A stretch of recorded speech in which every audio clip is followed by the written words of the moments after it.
Estamos unidos em nome do Pai, do Filho e do Espírito Santo. Amém. Primeira leitura. A prece do humilde atravessa as nuvens. Leitura do livro do Eclesiástico 35, 15 e 22. O Senhor é um juiz que não faz discriminação de pessoas.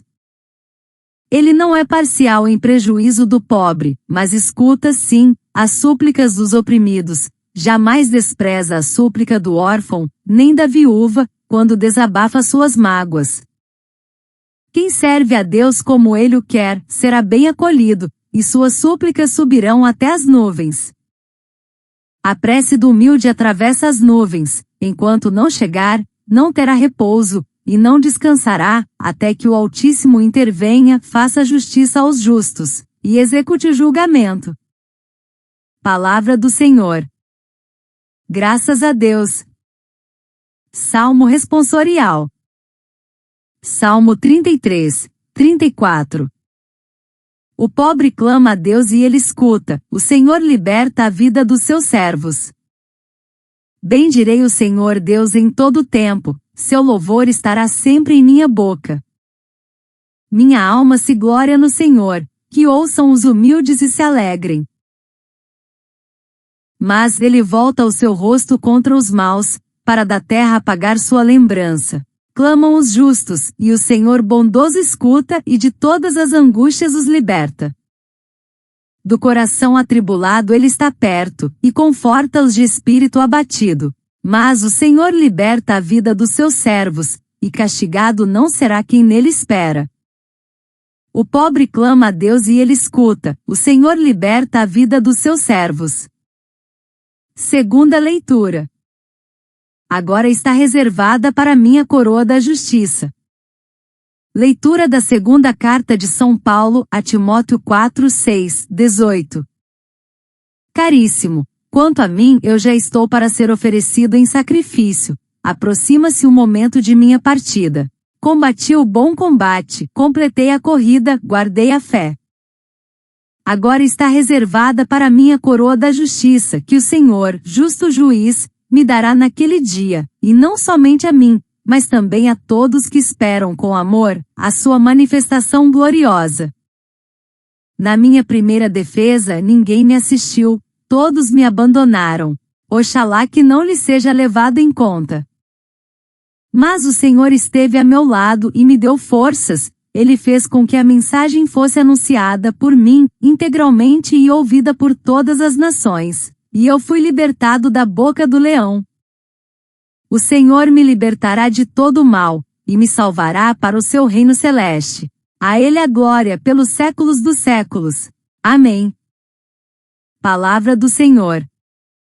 Graças a Deus. Aclamação ao Evangelho. Aleluia, aleluia, aleluia. O Senhor reconciliou o mundo em Cristo, confiando no sua palavra, a palavra da reconciliação, a palavra que hoje, aqui nos salva. Evangelho. O cobrador de impostos voltou para casa justificado, o outro não. Proclamação do Evangelho de Jesus Cristo segundo Lucas 18, 9, 14. Naquele tempo, Jesus contou esta parábola para alguns que confiavam na sua própria justiça e desprezavam os outros. 2 homens subiram ao templo para rezar, um era fariseu, o outro cobrador de impostos.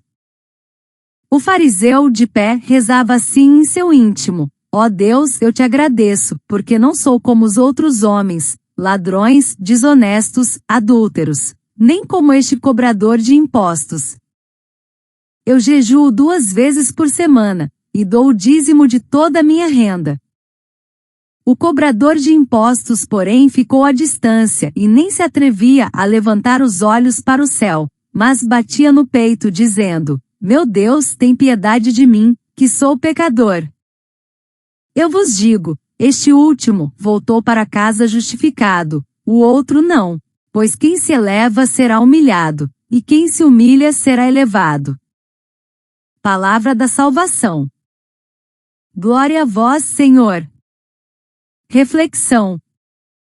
A prece do humilde atravessa as nuvens, assim começa a primeira leitura, retirada do livro do Eclesiástico, também conhecido como Sirácida, escrito por Jesus ben-Sirá por volta do século II a.C., em Jerusalém. Este livro pertence à tradição sapiencial judaica, e foi destinado aos judeus da diáspora, especialmente os que viviam em Alexandria, para preservar a fé e os valores religiosos diante da influência helenística. O autor busca ensinar que a verdadeira sabedoria está em viver segundo a lei de Deus com justiça e humildade. O texto nos apresenta um Deus que não se deixa corromper por aparências ou status social. Ele escuta o órfão, a viúva, o pobre, o oprimido, figuras que na sociedade antiga representavam os mais vulneráveis. Hoje esses personagens continuam vivos, são os refugiados, os desempregados, os que vivem nas periferias, os que sofrem discriminação, os que choram em silêncio. A oração desses humildes não apenas sobe aos céus, mas insiste e persiste até que Deus intervenha. É uma oração que não se conforma com a injustiça, que clama por dignidade. O Salmo 33 ecoa essa confiança. O pobre clama a Deus, e ele escuta. Este salmo é um hino de louvor e confiança. Provavelmente foi composto por Davi.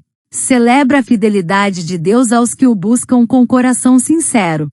Ele não promete uma vida sem sofrimento, mas garante que Deus está próximo dos corações atribulados. Quantas vezes em nosso cotidiano sentimos que estamos sozinhos? E no entanto, é justamente nesses momentos que Deus se faz mais presente, não com estrondo, mas com silêncio que conforta, com pessoas que aparecem como sinais da graça. Na segunda leitura, São Paulo escreve a Timóteo, seu discípulo e colaborador, já no final de sua vida. Esta carta é um testamento espiritual, escrito provavelmente entre os anos 64 e 67 d.C., durante a prisão de Paulo em Roma. Ele fala com a serenidade de quem viveu intensamente sua missão. Combati o bom combate, completei a corrida, guardei a fé. Paulo não se vangloria de suas obras, mas da fidelidade ao chamado. Mesmo abandonado pelos homens, ele reconhece que o Senhor esteve ao seu lado. Essa é uma lição poderosa para os dias de hoje, quando tantas vezes somos tentados a medir nosso valor pelo reconhecimento dos outros. Paulo nos ensina que o verdadeiro valor está em permanecer firmes, mesmo quando ninguém nos vê. E então chegamos ao Evangelho de Lucas, capítulo 18, onde Jesus conta uma parábola provocadora. 2 homens sobem ao templo para rezar, um fariseu e um publicano.